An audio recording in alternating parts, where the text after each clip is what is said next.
नमस्कार दोस्तों, स्वागत है आपका बीबी स्टडी पर। दोस्तों, हमारे मेवाड़ के इतिहास का टॉपिक चल रहा था। मेवाड़ के इतिहास के ऊपर हमारी 5 क्लासेज हो गई थी। दोस्तों, आज हम पार्ट 6 के ऊपर बात करेंगे। दोस्तों, वीडियो को शुरू करने से पहले यदि आप इस चैनल पर नए हैं तो चैनल को सब्सक्राइब कर लेना, क्योंकि दोस्तों इस चैनल पर आपको पीटीईटी और बीएसटीसी एग्ज़ाम 2022 की नियमित तरीके से तैयारी करवाई जाएगी। इसके अलावा जब भी कोई नया अपडेट आएगा तो आपको सूचित किया जाएगा। तो दोस्तों, क्लास को शुरू करते हैं। दोस्तों, आपका 76वां क्वेश्चन है, महाराणा सांगा के राज्यारोहण के समय मालवा का शासक कौन था? 1 महमूद खिलजी सेकंड, 2 नसीरुद्दीन, 3 मोहम्मद खां, 4 साहिब खां। दोस्तों, महाराणा सांगा के राज्यारोहण के समय मालवा का शासक था महमूद खिलजी सेकंड। दोस्तों, मेवाड़ और मालवा के मध्य युद्ध भी हुआ था और मेवाड़ व मालवा के मध्य विवाद का प्रमुख कारण चंदेरी राज्य था, जिसका शासक मेदिनी राय था। दोस्तों, लास्ट में राणा सांगा की सहायता से मेदिनी राय चंदेरी के स्वतंत्र शासक बन गए थे। इस प्रकार दोस्तों, चंदेरी राज्य के कारण मेवाड़ व मालवा के मध्य युद्ध भी हुआ था। तो आपको समझ में आया होगा। तो दोस्तों, महाराणा सांगा के राज्यारोहण के समय मालवा का शासक महमूद खिलजी सेकंड था। तो आंसर हो जाएगा 1 महमूद खिलजी सेकंड। उसके बाद में 77वां क्वेश्चन, मेवाड़ राज्य को प्राचीन समय में किस अन्य नाम से भी जाना जाता था? दोस्तों, महाभारत काल में यह क्षेत्र सीवी जनपद के अंतर्गत आता था और दोस्तों इसकी राजधानी मध्यमिका थी। उसके बाद में दोस्तों इस क्षेत्र पर मेव या फिर मेयर जाति के लोग रहने लग गए थे, तो संस्कृत भाषा में इस क्षेत्र को मेदपाट कहा जाता था। उसके बाद में दोस्तों जब मेदपाट को हिंदी में कन्वर्ट किया गया तो इस क्षेत्र को प्रागवाट कहा गया। इस प्रकार दोस्तों आपके 1, 2 और तीनों ऑप्शन ही इसके आंसर हो जाएंगे। तो आपका राइट आंसर हो जाएगा 4 उक्त सभी। क्योंकि दोस्तों मेवाड़ राज्य को प्राचीन समय में सीवी, प्रागवाट और मेदवाड़ तीनों ही कहा जाता था। तो आपको समझ में आया होगा। उसके बाद में 78वां क्वेश्चन, पिता पुत्र का कौन सा युग्म सही सुमेलित नहीं है? दोस्तों, बाबर का बेटा था कामरान मिर्जा, ये सही है। महाराणा रायमल का बेटा था संग्राम सिंह, ये भी सही है। लेकिन दोस्तों इब्राहिम लोदी का बेटा सिकंदर लोदी नहीं था, यानी दोस्तों ये गलत हो गया। तो आपका 1 नंबर ऑप्शन सही सुमेलित नहीं है। उसके बाद में 79वां क्वेश्चन, जीवन के प्रारंभिक दिनों में महाराणा सांगा के आश्रयदाता कौन बने थे? दोस्तों, महाराणा सांगा बचपन में अपने बड़े भाई पृथ्वीराज सिसोदिया के भय से डरकर अजमेर के जंगलों में रहते थे, जहां पर करमचंद पवार ने राणा सांगा को आश्रय दिया था। अतः दोस्तों करमचंद पवार को राणा सांगा का आश्रयदाता कहा जाता है। तो दोस्तों आपका ऑप्शन नंबर 3 आपका राइट आंसर हो जाएगा। आपको समझ में आया होगा। चलते हैं अगले क्वेश्चन की ओर। 80वां क्वेश्चन, हिंदूपत किन्हें कहा जाता था? 1 महाराणा प्रताप को, 2 महाराणा कुंभा को, 3 महाराणा सांगा को, 4 महाराणा लाखा को। दोस्तों, खानवा के युद्ध के अंदर महाराणा सांगा ने राजस्थान के सभी राजपूत शासकों को एक कर लिया था और बाबर के विरुद्ध राजस्थान के सभी राजपूत शासक हो गए थे। और दोस्तों सभी राजपूत शासकों का नेतृत्व महाराणा सांगा ने किया था। इसी कारण दोस्तों महाराणा सांगा को हिंदूपत कहा जाता है। तो दोस्तों आपको समझ में आया होगा, महाराणा सांगा ने पूरे राजपूत शासकों का नेतृत्व किया था, इसी कारण उन्हें हिंदूपत कहा जाता है। तो आपका राइट आंसर हो जाएगा ऑप्शन नंबर 3 महाराणा सांगा।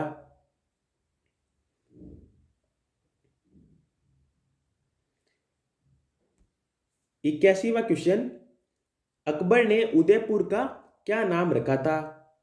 1 मोमिनाबाद, 2 खेराबाद, 3 मोहम्मदाबाद, 4 खिजराबाद। दोस्तों, खिजराबाद नाम तो अलाउद्दीन खिलजी ने चित्तौड़गढ़ दुर्ग का रखा था और खेराबाद नाम अलाउद्दीन खिलजी ने ही सिवाना दुर्ग का रखा था। दोस्तों, अकबर ने उदयपुर का नाम मोहम्मदाबाद रखा था। तो इस प्रकार आपका ऑप्शन नंबर 3 आंसर हो जाएगा।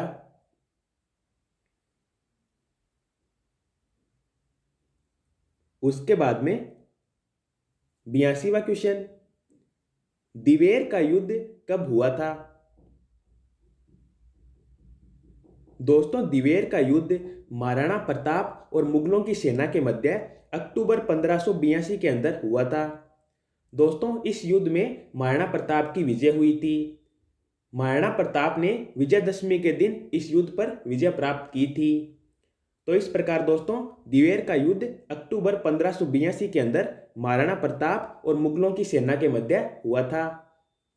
तो आपका राइट आंसर हो जाएगा 1 अक्टूबर 1582। आपको क्लियर हुआ होगा। उसके बाद में 83वां क्वेश्चन, प्रथम मुगल मेवाड़ संधि कब हुई थी? दोस्तों, प्रथम मुगल मेवाड़ संधि जहांगीर और अमर सिंह सेकंड के मध्य हुई थी।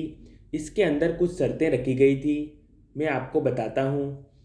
दोस्तों, इसके अंदर शर्त रखी गई थी कि मेवाड़ का महाराणा कभी भी मुगल दरबार में उपस्थित नहीं होगा। मेवाड़ का युवराज मुगल दरबार के अंदर उपस्थित होगा। इसके अलावा दोस्तों, मेवाड़ का महाराणा कभी भी मुगलों से शादी करने के लिए बाध्य नहीं होगा। इसके अलावा दोस्तों, चित्तौड़गढ़ का दुर्ग है वो मुगलों के अधीन था, लेकिन इस संधि के माध्यम से चित्तौड़गढ़ का दुर्ग मेवाड़ को दे दिया गया तथा शर्त रखी गई कि आप चित्तौड़गढ़ के दुर्ग की मरम्मत नहीं कर सकते हो। इस प्रकार दोस्तों, ये शर्तें रखी गई थी और प्रथम मुगल मेवाड़ संधि 5 फरवरी 1615 को जहांगीर और अमर सिंह सेकंड के मध्य हुई थी। तो आपको क्लियर हुआ होगा। तो दोस्तों, इस क्वेश्चन का राइट आंसर हो जाएगा 5 फरवरी 1615 को। उसके बाद में 84वां क्वेश्चन, खानवा के युद्ध में राणा सांगा की हार का क्या कारण माना जाता है? 1 महाराणा सांगा का प्रथम विजय के बाद तुरंत ही युद्ध न करके बाबर को तैयारी करने का समय देना। 2 पुरानी युद्ध तकनीक। 3 बाबर की तुलुगमा युद्ध पद्धति। 4 उपरोक्त सभी। दोस्तों, बयाना के युद्ध में महाराणा सांगा ने बाबर को पराजित कर दिया था, लेकिन दोस्तों उन्होंने उसके बाद में वापस युद्ध नहीं किया, जो कि उनकी सबसे बड़ी गलती थी। दोस्तों, इससे क्या हुआ कि बाबर को युद्ध की तैयारी करने के लिए समय मिल गया था और बाबर ने 1 महीने बाद में ही महाराणा सांगा को खानवा के युद्ध में पराजित कर दिया था। दोस्तों, इसके अलावा महाराणा सांगा की जो युद्ध तकनीक थी वो भी पुरानी थी और बाबर की तुलुगमा युद्ध पद्धति बहुत ही नई किस्म की युद्ध पद्धति थी, जिससे महाराणा सांगा और मेवाड़ के जो सरदार थे वो अनजान थे। तो दोस्तों, इस प्रकार ये तीनों ही ऑप्शन आपके सही है। तो आपका चौथा ऑप्शन उपरोक्त सभी आपका राइट आंसर हो जाएगा। दोस्तों, आपको समझ में आया होगा। तो आपका राइट आंसर 4 उपरोक्त सभी हो जाएगा। उसके बाद में 85वां क्वेश्चन, सांगा द्वारा ईडर के उत्तराधिकार संघर्ष में हस्तक्षेप करने का प्रमुख कारण क्या था? 1 ईडर राज्य पर अपना प्रभुत्व स्थापित करना। 2 अपने समर्थक व्यक्ति को ईडर की गद्दी पर बैठाना। 3 ईडर का राज्य मुजारिक उल मुल्क से छीनकर रायमल को सौंपना। 4 सुल्तान मुजफ्फर शाह को युद्ध की चुनौती देना। दोस्तों, गुजरात का शासक था मुजफ्फर शाह, जबकि मेवाड़ के शासक थे महाराणा सांगा। दोस्तों, मेवाड़ और गुजरात के मध्य विवाद का प्रमुख कारण ईडर राज्य था। दोस्तों, राणा सांगा रायमल को तथा मुजफ्फर शाह बारमल को ईडर का शासक बनाना चाहते थे। लास्ट में राणा सांगा की सहायता से रायमल ईडर के शासक बने थे। इस प्रकार दोस्तों अपने समर्थक व्यक्ति को ईडर की गद्दी पर बैठाना इस युद्ध का प्रमुख कारण था। तो आपको समझ में आया होगा। ऑप्शन नंबर 2 राइट आंसर हो जाएगा। महाराणा सांगा रायमल को ईडर की गद्दी पर बैठाना चाहते थे। तो आपको क्लियर हुआ होगा। चलते हैं अगले क्वेश्चन की ओर। 86वां क्वेश्चन, महाराणा कुंभा द्वारा कुमलगढ़ दुर्ग का निर्माण किसकी स्मृति में किया गया? 1 रानी कुंभल देवी, 2 रानी सौभाग्य देवी इच्छा, 3 कुंवरी लालबाई, 4 रमाबाई। दोस्तों महाराणा कुंभा की एक रानी थी जिसका नाम था रानी कुंभल देवी, और दोस्तों रानी कुंभल देवी की स्मृति में ही कुमलगढ़ दुर्ग का निर्माण किया गया था। तो दोस्तों महाराणा कुंभा द्वारा कुमलगढ़ दुर्ग का निर्माण रानी कुंभल देवी की स्मृति में किया गया था। तो आपका राइट आंसर हो जाएगा 1 रानी कुंभल देवी। उसके बाद में 87वां क्वेश्चन, किका के नाम से कौन से शासक लोकप्रिय थे? दोस्तों महाराणा प्रताप का बचपन भीलों के साथ बीता था। महाराणा प्रताप को बचपन में किका या फिर कुका कहा जाता था, जिसका अर्थ होता है युवराज। दोस्तों इस प्रकार महाराणा प्रताप को बचपन में किका कहा जाता था। तो राइट आंसर हो जाएगा 3 महाराणा प्रताप। उसके बाद में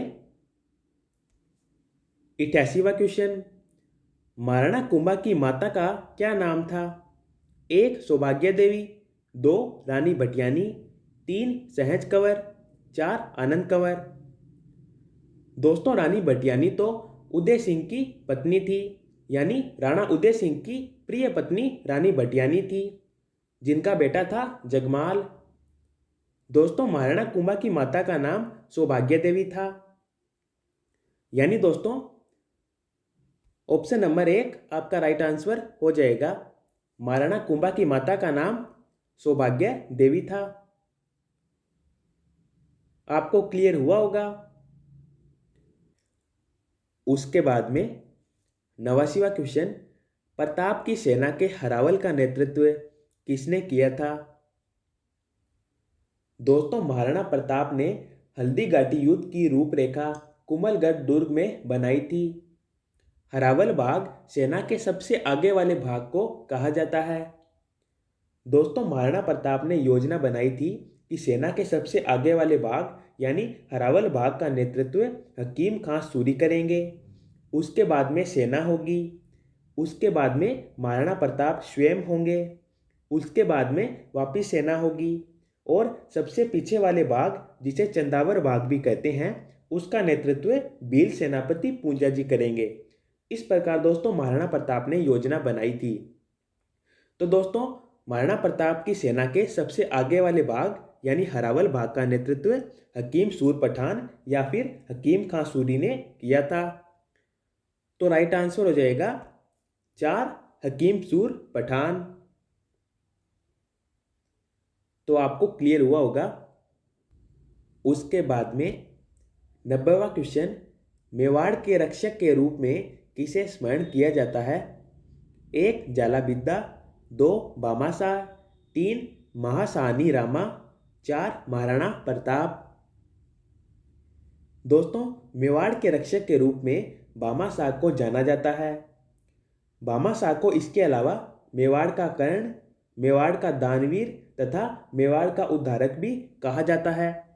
इस प्रकार दोस्तों बामाशाह को मेवाड़ का रक्षक कहा जाता है। तो आपको क्लियर हुआ होगा। तो दोस्तों आज के वीडियो में इतना ही। आशा करता हूँ आपको सारे क्वेश्चन अच्छे से समझ में आए होंगे। यदि आपको ये वीडियो यूजफुल लगा है तो वीडियो को लाइक करना तथा पीटीटी और बीएसटीसी 2022 की किसी भी प्रकार की अपडेट के लिए चैनल को सब्सक्राइब कर लेना। धन्यवाद दोस्तों।